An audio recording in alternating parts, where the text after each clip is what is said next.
அன்பர்களே, ஆண்டவராகிய இயேசு கிறிஸ்துவின் நாமத்தில் உங்களுக்கு மனம் நிறைந்த வாழ்த்துக்களை தெரிவித்துக் கொண்டு சத்திய வசனம் திருமறை பாட நிகழ்ச்சிக்கு உங்களை அன்போடு அழைக்கிறோம். சத்திய வசனம், இது தேவனின் வசனம். நாம் சோர்ந்து போகையில் கரம் கொடுக்கும் நம் தேவனின் வசனம். நம் தேவனின் வசனம். தேவரீர் சகலத்தையும் செய்ய வல்லவர். நீர் செய்ய நினைத்தது தடைபடாது என்பதை அறிந்திருக்கிறேன். அன்பான சத்தியவசனம் நேயர்களே, இதை கேட்க விரும்பி வந்து நிற்கிற நண்பர்களே, சத்தியவசன பங்காளர்களே, உங்கள் ஒவ்வொருவரையும் ஆண்டவராகிய இயேசு கிறிஸ்துவின் நாமத்தினாலே வாழ்த்தி வரவேற்கிறோம். வேதம் ஆண்டவர் நமக்கு கையிலே கொடுத்திருப்பது ஒரு பெரிய பொக்கிஷம். அது அந்த வேதம் நம்மை தினந்தோறும் செதுக்குகிறது, தினந்தோறும் நம்மை அழகாக்குகிறது, தினந்தோறும் இயேசுவை போல் மாறுவதற்கு நம்மை வழிநடத்துகிறது. இந்த வேதத்தை நாம் பல விதங்களில் படிக்கிறோம். ஒவ்வொரு அதிகாரமாக படிக்கிறோம். தியான புத்தகங்களை பயன்படுத்தி படிக்கிறோம். ஆனால் எப்படி நாம் அதை படித்தாலும் ரெண்டு காரியங்களை நாம் மனதிலே இருத்தி படிக்கும்போது அது மிகவும் பிரயோஜனமுள்ளதாக இருக்கும். ஒன்று, ஆண்டவர் எப்படிப்பட்டவர். ரெண்டாவது, நான் எப்படிப்பட்டவனா இருக்கிறேன். இந்த ரெண்டுக்குள்ள ஒரு லிங்க் ரொம்ப முக்கியமானது. ஆண்டவர் தன்னுடைய சாயலிலே நம் ஒவ்வொருவரையும் படைக்கிறார். ஆனால் அந்த சாயலை ஏதேன் தோட்டத்திலே இழந்து போனோம். நம்முடைய முற்பிதாக்கள் ஆதாமும் ஏவாளும் அவர்கள் அதை இழந்து போனார்கள். தொடர்ந்து மனித சந்ததி அந்த சாயலை இழந்தே காணப்படுகிறது. அந்த சாயலை உருவாக்குவதற்குபடியாகத்தான் இயேசு கிறிஸ்துவை இந்த உலகிற்கு அவர் அனுப்புகிறார்.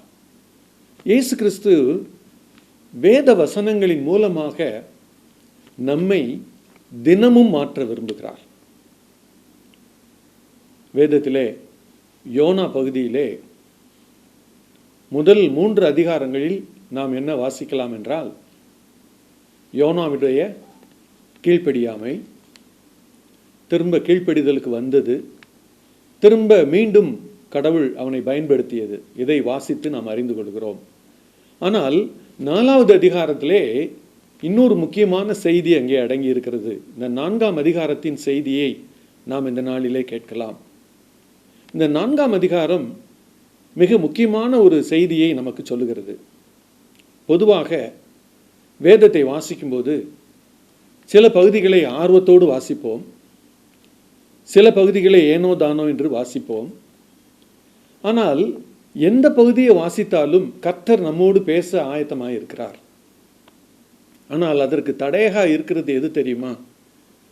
நாமே என்ன செய்கிறோம்னு சொன்னால், வேத வசனம் முழுமையாய் நமக்குள் வராதபடிக்கு நாமே தடையை ஏற்படுத்துகிறோம். கர்த்தர் எப்படிப்பட்டவர் என்று வேதத்தில் சொல்லி கொடுத்து கொண்டே போகிறார் ஒவ்வொரு வசனங்களிலும். ஆனால் நாம் கற்றுக்கொண்ட அளவுக்கே கடவுளை ஒரு லிமிட்டுக்குள்ளே கொண்டு வர ட்ரை பண்ணுறோம். இன்னும் நல்லா சொல்ல போனால், நம்ம டிசைனுக்குள்ளே கடவுளை கொண்டு வர நம்ம ட்ரை பண்ணுறோம். இங்கே யோனா அப்படிப்பட்ட ஒரு காரியத்தை செய்ய முற்படுகிறார். இந்த 4ஆம் அதிகாரத்திலே நாம் வாசித்து பார்க்கும்போது ஒரு முக்கியமான தகவலை பார்க்கிறோம். நினிவே மக்கள் மனம் திரும்பினார்கள், செய்தி சொல்லப்பட்ட போது ஏற்றுக்கொண்டார்கள். ஆனால் யோனாவுக்கு இது மிகவும் விசனமாய் இருந்தது. வேத பகுதிகள், நான் ஏற்கனவே சொன்னேன், சில பகுதிகளை ரொம்ப குயிக்காக ஏற்றுக்கொள்வோம், வெகு வேகமாக. சில பகுதிகளை நாம் படிக்கும்போது நம்மை அதிகமாக அது எச்சரிக்குமானால், சில பாவத்தை சுட்டி காண்பித்து இது பாவம், இதை விட்டுவிட வேண்டும் என்று சொல்லுமானால், அந்த மாதிரி பகுதிகளெல்லாம் கூடிய மட்டும் ஸ்கிப் பண்ணத்தான் பார்ப்போம். கடவுள் எப்படிப்பட்டவர், சில காரியங்களை பார்க்கும்போது உற்சாகமாக படிப்போம். அவர் நல்லவர், அவர் வல்லவர், அதிசயங்கள் செய்கிறவர், அதெல்லாம் வாசிக்கும்போது மிக உற்சாகமாக படிப்போம். ஆனால் நம்மை கண்டிக்கிறவர், நம்மை திருத்துகிறவர், நாம் மனம் திரும்ப வேண்டும் என்று எதிர்பார்க்கிறவர். இப்படிப்பட்ட பகுதிகள்லாம் வரும்போது கொஞ்சம் என்ன செய்வோம், அது நமக்கு ரொம்ப ஏற்புடையதாக இருக்காது. இங்கே யோனா மனம் திரும்பினதற்காக சந்தோஷப்பட வேண்டிய ஒரு தேவ மனிதன், அவருக்கு ஒரு துக்கம் வருது. ஒரு வார்த்தை அங்கே முதல் வசனத்தில் எழுதப்பட்டிருக்கிறது, கடும் கோபம் வருகிறது. உடனே விண்ணப்பம் பண்ணுகிறார், கர்த்தாவே, நான் என் தேசத்தில் இருக்கும்போதே நான் இதை சொல்லவில்லையா? இது நிமித்தமே நான் முன்னமே தர்ஷீஷுக்கு ஓடி போனேன். நீர் இரக்கமும் மன உருக்கமும் நீடிய சாந்தமும் மிகுந்த கிருபை உள்ளவரும் தீங்குக்கு மனஸ்தாபப்படுகிறவருமான தேவன் என்று அறிவேன். இப்போதும் கர்த்தாவே, என் பிராணனை என்னை விட்டு எடுத்துக்கொள்ளும். நான் உயிரோடு இருக்கிறதை பார்க்கலும் சாகிறது நலமாயிருக்கும். நம்ம நினைக்கிறதெல்லாம் நடக்கணும், நம்ம நினைக்கிறதெல்லாம் கடவுள் செய்யணும், நம்ம நினைக்கிறபடி கடவுள் செய்யணும். இந்த உணர்வு ஒரு ஆதிக்க உணர்வு. கடவுள் தான் பேராற்றல் உள்ளவர், கடவுளுக்கு தான் நாம் அடங்கி நடக்கணும், கடவுள் தான் நம்மளை டிசைன் பண்ணணும், கடவுள் தான் நம்மில் என்னென்ன மாற்றங்கள் செய்யணும்னு சொல்லி அந்த மாற்றங்களை செய்யணும். ஆனால் அநேக நேரங்களிலே இந்த யோனாவுக்கு இருந்ததை போல, எனக்கு கடவுளை பற்றி இதெல்லாம் தெரியும், நீங்கள் இப்படிப்பட்டவர், இரக்கமுள்ளவர், மன்னிக்கிறவர் சொல்லிட்டு, அதனால தான் நான் சொன்னேன், நான் தர்ஷீஷுக்கு போனதுக்கு காரணமே அதுதான். ஏன்னா நீங்கள் மன்னிச்சிருவீங்க, ஏற்றுக்கொள்வீங்க. அப்படியானால் அந்த யோனாவுக்கு அடி ஆழத்தில் என்ன இருந்தது என்றால், நினிவேயினுடைய அந்த பட்டணத்து மக்கள் இஸ்ரவேல் மக்களுக்கு சத்துருக்கள், வேற்று நாட்டவர்கள். அவங்க மனம் திரும்பிடக்கூடாது, அவங்க கடவுளுடைய ஆசீர்வாதத்தை பெற்றுக்கொள்ளக்கூடாது.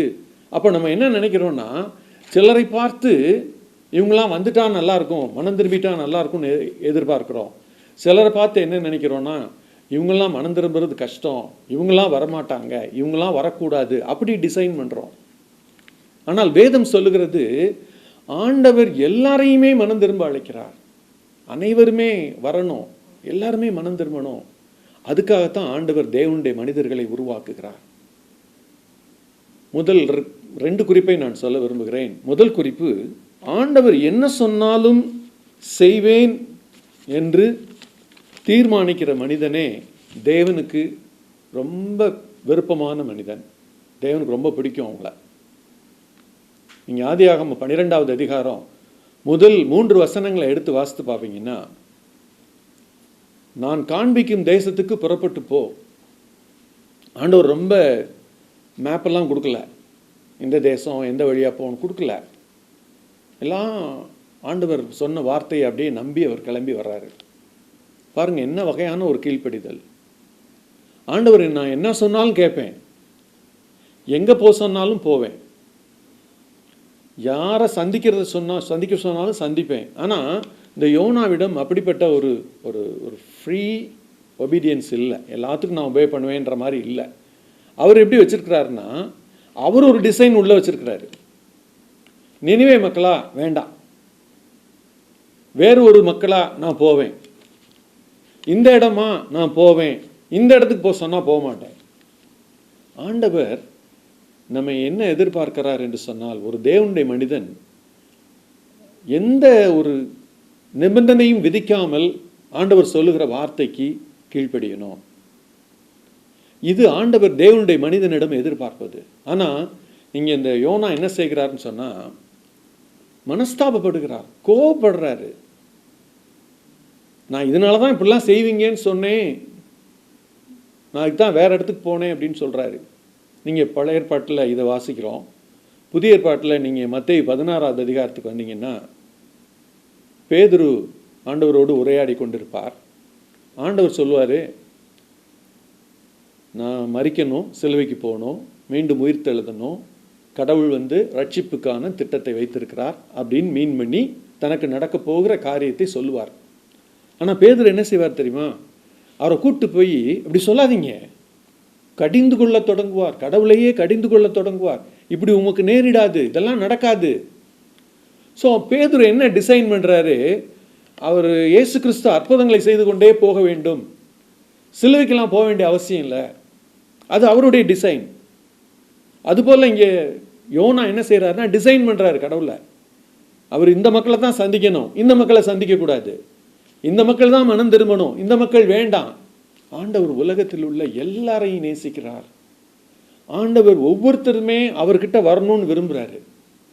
இன்னைக்கு தேவ மனிதர்கள் அதற்காக நாம் எழுமி நிற்போம் என்று சொன்னால், அந்த ஆபிரகாமை போல மூவ் பண்ணி எல்லாருமே ஆண்டவர் காண்பிக்கிற தேசம், ஆண்டவர் காண்பிக்கிற ஊழியம், ஆண்டவர் செய்ய சொல்வது இதுதான் அப்படின்னு சொல்லி எல்லாம் மூவ் பண்ணி செய்ய ஆரம்பிச்சோன்னு சொன்னால், நிச்சயமாகவே இந்த உலகம் ஒரு பெரிய ஆசீர்வாதத்திற்குள் நடத்தப்படும். ஆனால் நமக்கு என்ன இருக்குன்னா, பேரிட்டி இருக்குது. என்ன நினைக்கிறோம்? கடவுள் இப்படி தான் செய்யணும், கடவுள் இப்படிப்பட்டவர், இந்த மக்களுக்கு இப்படி செய்யணும், இந்த மக்களுக்கு இப்படி செய்யக்கூடாது. நம்ம கடவுளுக்கு கட்டளையிடுவதற்கு நாம் யார்? அவர் தான் நமக்கு கட்டளையிடணும்.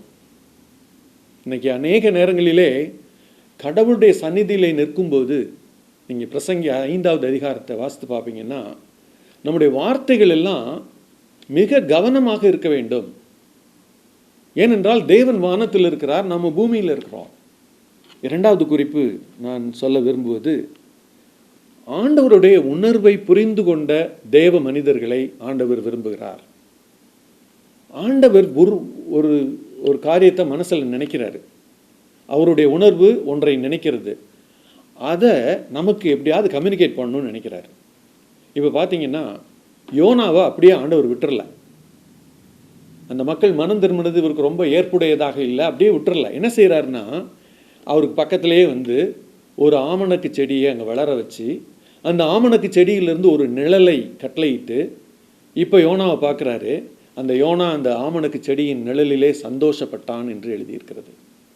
அந்த சந்தோஷத்தை வர விடுறாரு. சரி வா. அடுத்து என்ன செய்கிறாரு? அந்த ஆமணக்கு செடியை ஒரே நிமிஷத்தில் அவர் அழித்து போடுகிறார். இப்போ அவருக்கு ரொம்ப கோபம் வருது யோனாவுக்கு. தலையில் வந்து வெயில் படுது. இப்போ திரும்பி சொல்கிறாரு, நான் உயிரோடு இருக்கிறதை பார்க்கலும் சாகிறது நலமாக இருக்கும். 4வது அதிகாரம் யோனா 8வது வசனத்தில்.